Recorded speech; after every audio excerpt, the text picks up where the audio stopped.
Doctor Anjan Shastri, doctor Anjan Shastri.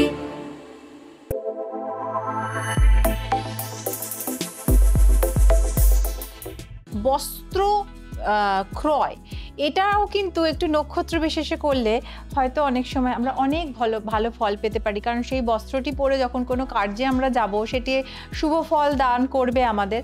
এছাড়া আরও যেটি আছে সেটি হচ্ছে সেবামূলক কাজ, মানে আমরা তো অনেকেই আছি যে মানুষের জন্য সেবা করতে চাই, সেটিও কি নক্ষত্র বিচার করে করা উচিত।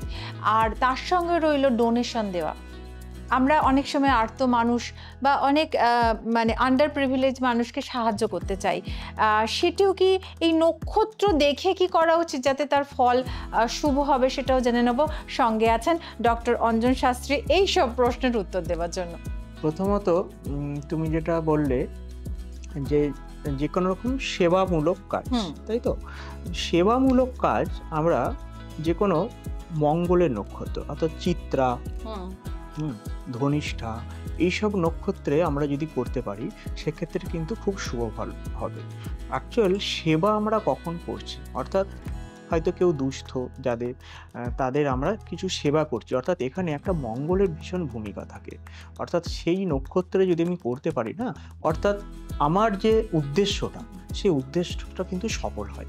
এক্ষেত্রে হয়তো যেমন আমার দিক থেকেও কিছু শুভ ফল হবে, তবে সেবা সবসময় এমনভাবে করতে হয় যেটা হয়তো কেউ জানতেই পারলো না, সেক্ষেত্রে আরো কিন্তু ভালো হয়। হ্যাঁ, অনেকের মধ্যে এটা কিন্তু আছে জানো তো, যে বলে যে আমি দান করছি, এটা আমি কাউকে জানাতে চাই না, মানে মানে বলে একটা মনে কিছু আছে যে ওই দিলে বলতে নেই বা কি বলে একটু গোপন রাখতে হয় আর কি। এটা কি সত্যি সুফল হয়? হ্যাঁ, এটা কিন্তু অনেকটাই সুফল কিন্তু হয় অবশ্যই, কারণ এই নক্ষত্রগুলো যদি পার্টিকুলার করা হয় সেক্ষেত্রে আরো সুফল হয়। হ্যাঁ, এবং শুধু তাই নয়, এটা আমাদের আরও দেখে নিতে হয় যে তার পার্টিকুলার সেই নক্ষত্রটা কেমন, অর্থাৎ সেই মৃগশিরা নক্ষত্রটি তার নিজস্বভাবে সেটা ভালো বা শুভ কিনা, এটাও কিন্তু যেমন দেখে নিতে হয়। এছাড়া আমরা তুমি আর একটা কি পয়েন্ট বললে, বস্ত্র কেনা। বস্ত্র কেনার ক্ষেত্রে কিন্তু পুষ্যা নক্ষত্রটা দেখতে হয়। আচ্ছা, পুষ্যা নক্ষত্রের ক্ষেত্রে খুব ভালো ফল দেয়। বা হচ্ছে আমরা যদি যে কোনো চন্দ্রের নক্ষত্র অর্থাৎ হস্তা নক্ষত্রে আমরা বস্ত্র কিনতে পারি, সেক্ষেত্রে কিন্তু অর্থাৎ আমরা বলি না যে আমার এই জামাটা খুব লাকি, তাই তো? অর্থাৎ এই যে পার্টিকুলার কোন নক্ষত্রে কিনছি, আমরা এই নিয়ে আলোচনা করেছিলাম যে প্রথমত লাকি দিক দেখতে গেলে আমাদের আরও অনেকগুলো পার্ট দেখতে হয়, যেমন হয়তো সেটা কি কালার কিনছি, অর্থাৎ সেই দিনটা শুভ না অশুভ, সেই দিনে আমার চন্দ্র সাপেক্ষে সেই দিনের যে চন্দ্র কোন হাউসে অবস্থান করছে, এগুলো যেমন দেখতে হয়, তার সাথে কিন্তু খুবই ইম্পর্টেন্ট এই নক্ষত্রটা দেখাটা। অর্থাৎ এই নক্ষত্রটাও যদি শুভ হয় তবেই কিন্তু সেই দিনে বস্ত্রটা কেনা অবশ্যই শুভ হবে। এবং তার মধ্যে কিছু শুভ সময় আছে, সেই শুভ সময়টাকেও আমাদের বিচার করে দেখে নিতে হয়, অর্থাৎ কখন কিনবো। এবং এই নক্ষত্রটা কিন্তু এরকম নয় যে সারা দিনই থাকবে। দেখা গেল কোনো একটা টাইম হয়তো দেখা গেল যে 12টা 40 পর্যন্ত হয়তো এই নক্ষত্রটি আছে, তার পরের নক্ষত্রটি চলে আসছে সেই অনুসারে সেটা, অর্থাৎ 12টা 40 পর্যন্ত সেই নক্ষত্রটা প্রথমত বিচার করতে হবে। এবার 12টা 40-এর মধ্যে আমার শুভ সময় অশুভ সময় এটা দেখতে হবে, তার মধ্যে যেটুকু টাইম পাবো সেইটুকু টাইমটাতে যদি আমরা ব্যবহার করতে পারি বা কোনো কিছু কেনাকাটার উদ্দেশ্যে, সেক্ষেত্রে অবশ্যই শুভ হবে। আমার এটা যতদূর মনে হচ্ছে যে যদি কোনো শুভ কার্যের জন্য আমাকে বস্ত্র কিনতে হয়, যেমন বিয়ে, পৈতে, জন্মদিন, কোনো হয়তো ইন্টারভিউ দিতে যাব, সেখানের জন্য বিশেষ কোনো পোশাক, এগুলোর জন্য আমার মনে হয় আরো বেশি এই নক্ষত্রটাকে মনে হয় দেখা উচিত, তাই না? এবং এই যে কেন বলছি এইগুলো দেখার উদ্দেশ্য এটাই, অর্থাৎ আমি বস্ত্রটা কিনছি মানে শুধুমাত্র মানে আমি যে বস্ত্রটা পরে কোথাও যাব না এরকম তো নয়, যে আমার অর্থাৎ যে কোনো না কোনো শুভ কার্যে কিন্তু যাব ওই বস্ত্রটা পরে। যে হয়তো দেখা গেল আমি একটা ইন্টারভিউ দিতে যাচ্ছি ওই বস্ত্র পরেই, বা আমি পরীক্ষা দিতে যাচ্ছি ওই বস্ত্রটা পরেই। অর্থাৎ এটা কিন্তু যেদিন ওই বস্ত্রটা যতদিন থাকছে অর্থাৎ যতদিন ব্যবহার করবেন ততদিন কিন্তু সেই বস্ত্রটা কিন্তু শুভ ফল দিতে থাকবে। অর্থাৎ আমি এরপর সেই দিনটাই যদি ইউজ করতে পারি, অর্থাৎ সেটা পরীক্ষা দিতেই যাই, আমি কোনো রকম ইন্টারভিউ দিতে যাই, সবেতেই কিন্তু এটা শুভ ফল কিন্তু দেবে। এর জন্যেই আমাদের যে কোনো কিছু কেনাকাটা করতে হলে অবশ্যই এই নক্ষত্র নির্বাচন করাটা খুবই দরকার। নক্ষত্র নির্বাচন না করলে কিন্তু আমাদের অনেক কিছু প্রতিবন্ধকতার সামনে কিন্তু পড়তে হয়। তার মানে আমার বস্ত্র কেনার সময় আমাদের একটু নক্ষত্র বিচার করা উচিত, সেবামূলক কাজ যখন করছি তখনও নক্ষত্র বিচার করা উচিত। এবং সব থেকে একটা দারুণ ব্যাপার যেটা আমরা পুরোনো দিন থেকে শুনে আসছি, আপনি কাউকে অর্থ সাহায্য করেন বা কোনো সেবামূলক কাজে যদি কোনো রকমভাবে সাহায্য করেন, সেটা গোপন রাখুন, তাহলে তার ফল আপনি অনেক অনেক অনেক বেশি মাত্রায় অর্জন করবেন। এবার একটা অন্যরকম বিষয় নিয়ে আলোচনা করতে চলেছি। আমরা অনেকেই আছি যারা বাড়িতে পোষ্য রাখতে খুব পছন্দ করি। কেউ হয়তো বাড়িতে কুকুর রাখতে পছন্দ করেন, কেউ বেড়াল, কেউ বা মাছ পোষেন, কেউ পাখি। সেগুলো ম্যাক্সিমাম ক্ষেত্রে আমাদের আনন্দদায়ক হয়, কিন্তু অনেক সময় আমরা দেখেছি তাদের কোনো হয়তো দোষ নেই, কিন্তু তাদেরকে বাড়িতে আনার পরবর্তীকালে দেখা গেছে বাড়িতে অনেক কিছু এমন হয় যেগুলো হয়তো আগে ঘটেনি।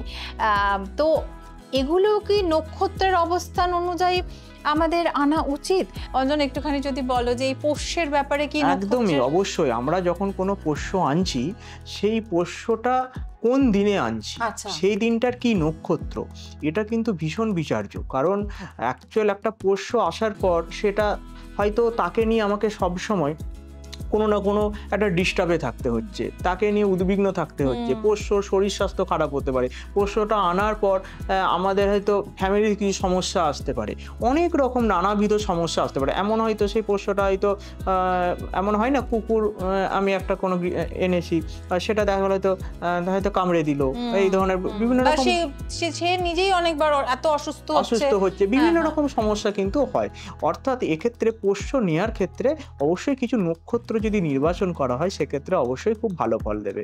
যেমন এখানে যদি আমি প্রথমত যে একটি রাহুর নক্ষত্র আছে, যেটা আদ্রা নক্ষত্র, আদ্রা নক্ষত্র বা জ্যেষ্ঠা নক্ষত্র, এই নক্ষত্রগুলিতে যদি আমি পোষ্য কোনো কিছু আমি আনতে পারি, সেক্ষেত্রে কিন্তু খুব ভালো ফল দেবে। তবে হ্যাঁ, অবশ্যই সেটা দেখে নিতে হবে তার নিজস্ব জন্মচাটে, অর্থাৎ সেই নক্ষত্রটা কি শুভ বা অশুভ।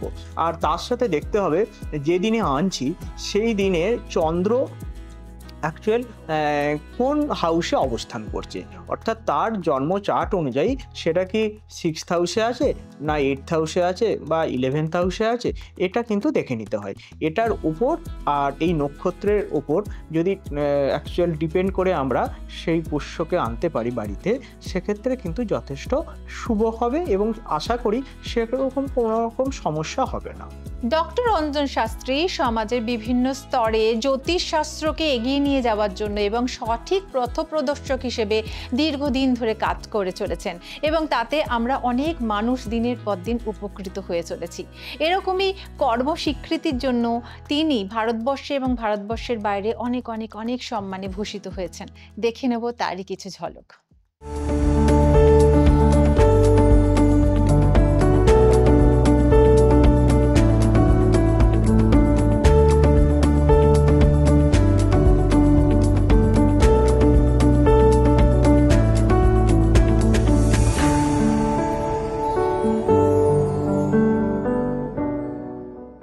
এরপরে চলে যাব আর একটি পয়েন্ট নিয়ে, সেটি হচ্ছে যে অনেক সময় এই যে আমরা বলি না যে তর্ক করা, ডিবেটমূলক কোনো কোথাও যাওয়া, বা বাড়িতে হয়তো একটা ঝগড়া অশান্তি শুরু হয়েছে বা হয় না আমাদের কথা কাটাকাটি হয়, সেটাই কি আমি অংশগ্রহণ করব নাকি সেদিন আমি বিরত থাকবো সেটা থেকে?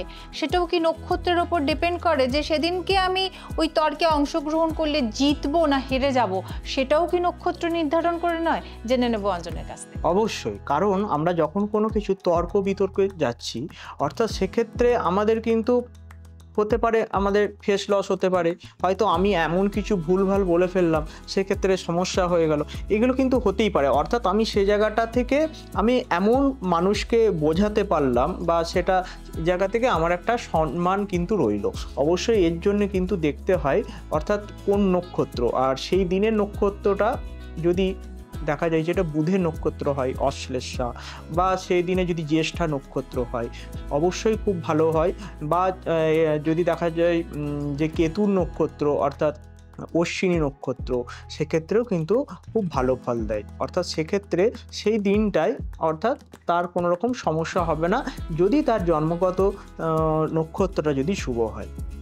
এরপরে চলে যাব যে গৃহ বা আমি যেখানে আছি সেই জায়গাটি পরিষ্কার করার ক্ষেত্রেও কি কোনো রকম নক্ষত্র বিচার হয়? কারণ এগুলো হয়তো আমি বারবার যেটা বলছি শুনে হয়তো মনে হতে পারে যে আজকে কি নিয়ে এরা আলোচনা করছে, কিন্তু সত্যি এরকম হয়। অনেক সময় দেখা গেছে যে বাড়ি পরিষ্কার করতে গিয়ে ডিজাস্টার হয়ে গেল, জিনিসপত্র ভেঙে পড়ে যাচ্ছে, বা অনেক রকম ক্ষতির সম্মুখীন অনেকে হতে হচ্ছে। অফিস পরিষ্কার করতে গিয়েও সেরকম অনেকের অনেক সময় হয়েছে। তো সেটাও কি আমাদের দেখে নেওয়া উচিত যে নক্ষত্র বিচার করে কোন দিন এই কার্যে হাত দেওয়া উচিত? অবশ্যই সেটা দেখে নিতে হয়। প্রথমত অ্যাকচুয়াল আমরা যখন কিছু পরিষ্কার পরিচ্ছন্ন করছি মানে সেটা কিন্তু একটা পজিটিভ এনার্জি আসছে, তাই তো? আমাদের গৃহেতে পরিষ্কার মানে আমরা এমনি সপ্তাহে হয়তো উইকেন্ডে একটা দিন আমরা সমস্ত টিপটপ করে সুন্দর করে সাজালাম, গোছালাম, পরিষ্কার পরিচ্ছন্ন করলাম। এক্ষেত্রে কিন্তু অনেকটাই পজিটিভ এনার্জি বাড়িতে আসে। এটা বিশেষত আমি যদি হয়তো দেখা যায় অর্থাৎ আদ্রা নক্ষত্রে করতে পারি। অর্থাৎ আমাদের আদ্রা হচ্ছে রাহু নক্ষত্র।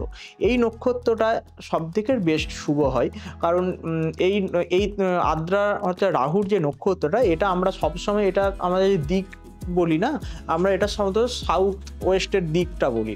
অর্থাৎ এই দিকটা যেমন আমাদের আদ্রা অর্থাৎ রাহুর দিক, অর্থাৎ রাহুর দিক, এবং সেই দিনে যদি আমি পরিষ্কার পরিচ্ছন্নতা করি সেক্ষেত্রে যথেষ্ট শুভ ফলদায়ী হয়। আর তার সাথে আরেকটি নক্ষত্র সেটা হচ্ছে অশ্বিনী নক্ষত্র। এই অশ্বিনী নক্ষত্র বা মঘা নক্ষত্র, এই নক্ষত্রেও কিন্তু এই ধরনের যদি কার্য আমরা করি সেক্ষেত্রে যথেষ্ট কিন্তু শুভ ফল দেবে, এবং এখানে আলাদা একটা এনার্জি হবে, এবং সেদিনে সে যখন সে কাজটা করছে তার তখন একটা এনার্জিও কিন্তু থাকবে। তাহলে আমরা আজকে নক্ষত্র বিশেষে কোন দিন কি কাজ করব বা কেমনভাবে করব তার বিস্তারিত আলোচনা করবার চেষ্টা করেছি। এরপরেও যাদের ব্যক্তিগত কিছু জিজ্ঞাসা আছে তারা অবশ্যই অঞ্জনের সঙ্গে সরাসরি যোগাযোগ করে নিতে পারেন। অ্যাস্ট্রো অঞ্জন যে অ্যাপটি আছে সেটি অবশ্যই ডাউনলোড করে নিতে পারেন। অ্যাপ স্টোর এবং প্লে স্টোর দুটোতেই আছে। সেখানে নানাবিধ অনেক রকমের জিনিস আছে যেটার সঙ্গে আপনারা কানেক্ট করতে পারেন, এবং প্রত্যেক দিন আপনাদের যদি কোনো কোয়ারিজ থাকে সেখান থেকে আপনারা সেটি পেয়ে যেতে পারেন। এছাড়া আপনারা ওয়েবসাইট আছে www.anjanshastri.com, সেখানেও অঞ্জনের সঙ্গে যোগাযোগ করতে পারেন। তাহলে কি হবে, সেখানে আপনারা আপনাদের অ্যাপয়েন্টমেন্টও নিয়ে নিতে পারেন অঞ্জনের সঙ্গে। আর বিভিন্ন জায়গায় অঞ্জন কিন্তু চেম্বার করে। আরামবাগ, এদিকে আছে আপনার রাসবিহারী অ্যাভিনিউ, বাগুইহাটি, বর্ধমান, মেদিনীপুর এবং বাঁকুড়া, এই সমস্ত জায়গায় আপনারা অ্যাপয়েন্টমেন্ট করে অঞ্জনের কাছে এসে নিজের সমস্যার কথা বলতে পারেন, এবং সেখান থেকে অবশ্যই আপনারা সমাধান পেয়ে যাবেন। আর আপনারা যারা আমাদের ফেসবুক এবং ইউটিউবে এই শোটি দেখেন প্রত্যেক দিন, কিন্তু এখনো ভুলে গেছেন যে একটু লাইক আর শেয়ারটা করে দিতে, প্লিজ একটুখানি লাইক করে দেবেন, সাবস্ক্রাইব করে নেবেন, এবং অবশ্যই বেল বাটনটি প্রেস করে দেবেন যাতে সমস্ত নোটিফিকেশন আপনাদের কাছে পৌঁছে যায়। ডক্টর অঞ্জন শাস্ত্রী।